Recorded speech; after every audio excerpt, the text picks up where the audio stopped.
दोस्तों हमने अपने लास्ट वीडियो में फ्यूज़ के बारे में देखा था कि फ्यूज़ क्या होता है, इसे यूज़ कैसे करते हैं और फ्यूज़ के एडवांटेजेस एंड डिसएडवांटेजेस भी हमने उस वीडियो में कवर किए थे। तो अगर आप लोगों ने उस वीडियो को नहीं देखा है तो उसका लिंक मैं नीचे डिस्क्रिप्शन बॉक्स में दे दूँगी, आप लोग उस वीडियो को ज़रूर देख लीजिए। तो दोस्तों आज इसी टॉपिक को आगे बढ़ाते हुए हम लोग देखेंगे कि फ्यूज़ के क्लासिफिकेशंस क्या हैं ऑन डिफरेंट बेसिस एंड इसकी एप्लीकेशंस क्या क्या हैं अलग अलग फ्यूज़ के, और इंडस्ट्री में कौन कौन से फ्यूज़ मेनली यूज़ होते हैं।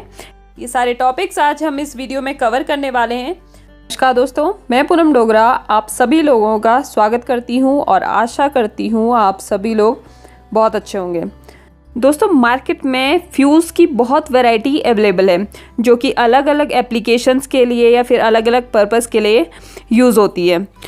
आप लोगों ने काफ़ी फ्यूज़ के बारे में सुना होगा या फिर आपने अलग अलग टाइप के फ्यूज़ देखे होंगे। तो दोस्तों कमेंट करके बताइए कि आप लोगों ने कौन कौन से फ्यूज़ का नाम सुना है या फिर कौन कौन से फ्यूज़ आपने देखे हुए हैं।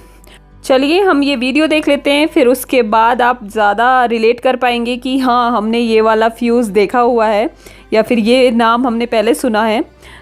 सो आते हैं फ्यूज़ के क्लासिफिकेशन पे। दोस्तों फ्यूज़ को अलग अलग बेसिस पे क्लासिफाई किया जाता है, जैसे कि number 1 type of electric supply, कि वो एसी टाइप है या डीसी टाइप है। तो एसी फ्यूज़ और डीसी फ्यूज़। नाउ जैसा कि हम लोगों को पता है कि डायरेक्ट करंट और डीसी करंट का मैग्नीट्यूड हमेशा 0 से ज़्यादा होता है एंड इसीलिए DC current is more dangerous than AC current. DC circuit में जब भी हाई करंट आएगा या ओवर करंट आएगा तो फ्यूज़ में आग लगने की या आर्क लगने की ज़्यादा संभावना है, क्योंकि इसका मैग्नीट्यूड करंट का मैग्नीट्यूड कभी भी 0 नहीं होने वाला है। तो हमारा जो आर्क है वो ज़्यादा देर तक का लग सकता है। इसीलिए जो डीसी फ्यूज़ होते हैं वो स्पेशली डिज़ाइंड होते हैं और डीसी फ्यूज़ की लेंथ या फिर हम कह सकते हैं कि डीसी फ्यूज़ का साइज़ ज़्यादा बड़ा होता है एसी फ्यूज़ के कंपैरिजन में।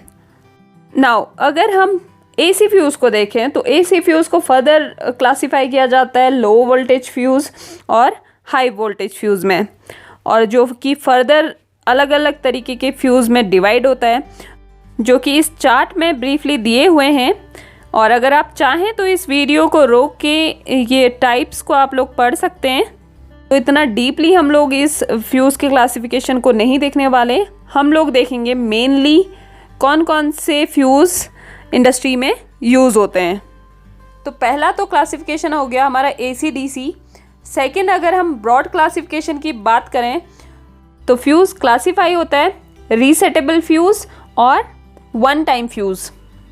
अगर बात करें रीसेटेबल फ्यूज़ की तो जैसा कि इनका नाम सजेस्ट करता है कि ये फ्यूज़ रीसेटेबल है, मतलब कि ये फ्यूज़ एक बार हाई करंट को फेस करने के बाद, एक बार हाई करंट को ब्लॉक करने के बाद से खुद ही रीसेट हो जाता है दोबारा से यूज़ में आने के लिए। अब यहाँ पे क्वेश्चन आता है कि फ्यूज़ रीसेट कैसे हो जाता है।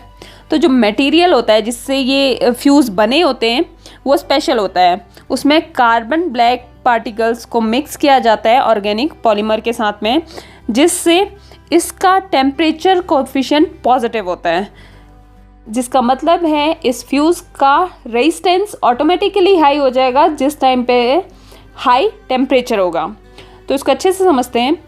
अगर इस सर्किट में ओवर करंट आता है तो उस ओवर करंट की वजह से टेम्परेचर हाई होगा, और टेम्परेचर हाई होगा तो फ्यूज़ का रेजिस्टेंस हाई हो जाएगा, जिसके कारण वो करंट पास नहीं कर पाएगा। एंड जैसे ही टेम्परेचर ड्रॉप होगा तो रेजिस्टेंस भी ड्रॉप हो जाएगा और दोबारा से हमारा सर्किट में करंट फ्लो करना चालू कर देगा। इस टाइप के फ्यूज़ उन एप्लीकेशंस में लगाए जाते हैं जहाँ पे हम फिज़िकली फ्यूज़ को रिप्लेस बार बार नहीं कर सकते, जैसे कि कंप्यूटर्स में या फिर हमारे मोबाइल चार्जर्स में, और साथ ही में एरोस्पेस डिवाइसेस के लिए भी ये रीसेटेबल फ्यूज़ यूज़ होता है। नेक्स्ट आता है वन टाइम फ्यूज़। तो बाकी सारे के सारे जो फ्यूज़ होते हैं वो वन टाइम यूज़ होते हैं, क्योंकि एक बार ओवर करंट को फेस करने के बाद जो मेटल एलिमेंट है वो ब्रेक हो जाता है। तो हमें फ्यूज़ को दोबारा से रिप्लेस करना पड़ता है, हम लोग उसे बार बार यूज़ नहीं कर सकते हैं। वन टाइम फ्यूज़ की अगर हम लोग बात करें तो इसमें फर्दर आते हैं rewirable fuse and totally enclosed fuse.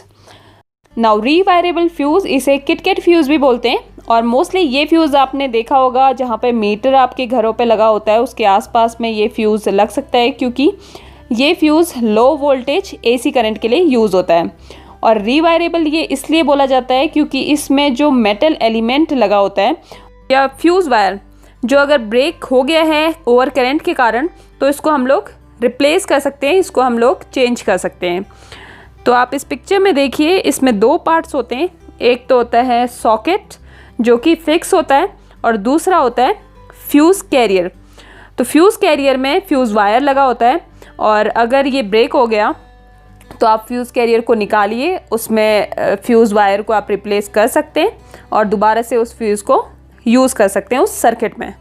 Now इसके अगर एप्लीकेशन की मैं बात करूं तो ये लो वोल्टेज एसी फ्यूज़ होते हैं जो कि होम वायरिंग या फिर कमर्शियल लो वोल्टेज पर्पस के लिए यूज़ होते हैं।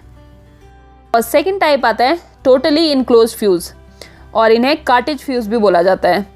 और cartridge fuse low voltage high voltage दोनों में यूज़ होते हैं, और साथ ही साथ एसी टाइप डीसी टाइप दोनों टाइप के होते हैं।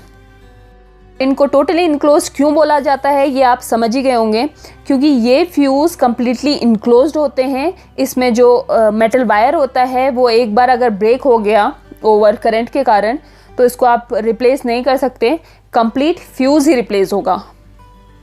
हमें लग रहा होगा कि ये तो डिसएडवांटेज है कि हम फ्यूज़ वायर को चेंज नहीं कर सकते, बट दोस्तों जैसा कि ये वायर इनक्लोज्ड है कम्प्लीटली, तो जिस टाइम पे हाई करंट आता है हमारा फ्यूज़ वायर ब्रेक हो जाता है, और फ्यूज़ वायर ब्रेक होते टाइम जो आर्क निकलता है, या हम बोल सकते हैं जो चिंगारी निकलती है, उससे आग लगने के सर्किट में आग लगने के चांसेस बहुत कम है।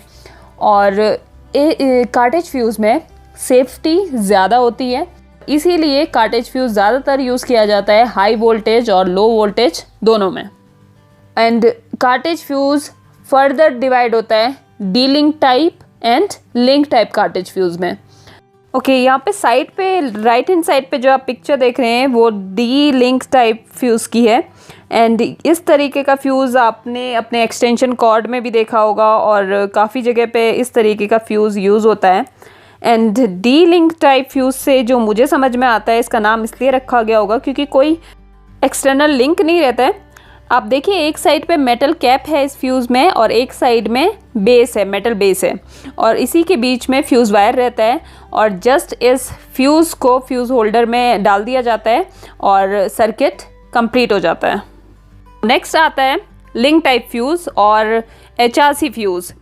HRC high rupture capacity fuse, and these are one of the most important type of fuse जो कि सबसे ज़्यादा यूज़ होते हैं high voltage and low voltage applications में।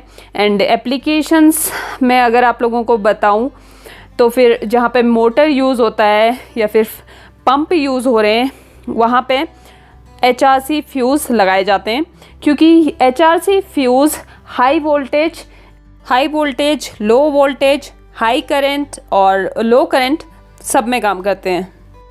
नाउ HRC फ्यूज़ पंप्स में या मोटर एप्लीकेशंस के लिए इसलिए भी यूज़ होते हैं क्योंकि HRC फ्यूज़ एक पर्टिकुलर टाइम के लिए हाई करंट को अलाउ करते हैं सर्किट में।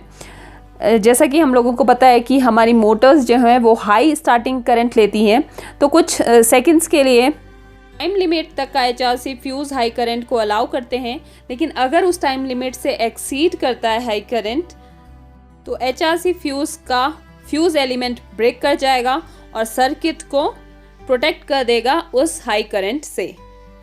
Now mostly high voltage applications के लिए HRC फ्यूज़ यूज़ होता है, और हाई करंट के कारण आग ना लग जाए इसलिए HRC फ्यूज़ में क्वार्ट्ज पाउडर की फिलिंग होती है, और अगर वो लिक्विड फिल्ड HRC फ्यूज़ है तो उसमें मिनरल ऑयल की फिलिंग होती है।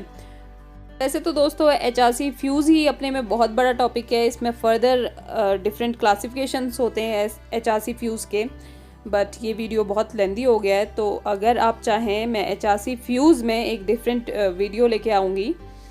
और ये वीडियो आपको कैसा लगा ज़रूर कमेंट कीजिए, और आपके सजेशंस हैं, आपकी कुछ क्वेरीज़ हैं, वो भी कमेंट बॉक्स में ज़रूर दीजिए। सो फाइनली दोस्तों आपसे विदा लेना चाहूँगी। Thank you for watching.